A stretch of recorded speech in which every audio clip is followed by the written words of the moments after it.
The following portion of Kansas Strengthening Families is sponsored by St. Francis Ministries. Welcome back here on Good Day Kansas. We're continuing today with our Strengthening Families series. We are at St. Francis Ministries, their Wichita location today. We always enjoy having Father Andrew on, talking today about the founder, Father Bob. Thanks for being with us today. Yeah, Avery, thank you for having me. Yeah. So we're getting ready here at St. Francis to celebrate our 80th anniversary. We started out in 1945, and our story really goes back to one man. Father Bob Mize was an Episcopal priest out in western Kansas, and as he was sort of making his way from church to church and ministering to people out there, he noticed that there was a real need for something that would help address the problem of mostly teenage boys got in trouble with the law. And the sort of the solution of the day where he was well, we'll just throw him in the lockup, and that'll straighten him out. And he really thought there had to be a better way.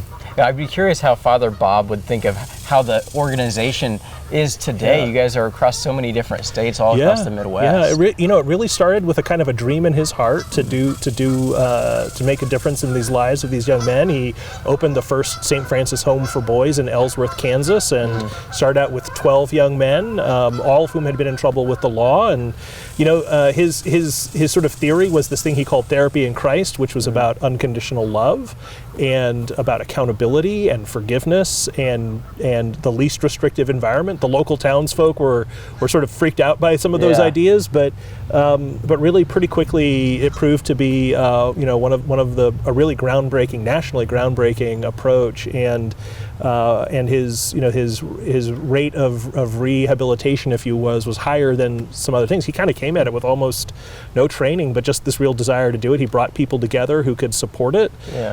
From those 12 boys to almost 12,000 people annually, we impact across our 80 years of service. Just do the math. Yeah, that's insane. Tell us, how do you guys carry on his legacy even today? So, we're blessed that we have this book that was written in the mid '60s about the work he did. It really his story continues to inspire us. Everything we do kind of goes through that filter of how do we show unconditional love? How do we care for people in need? How do we reach out beyond our comfort zones?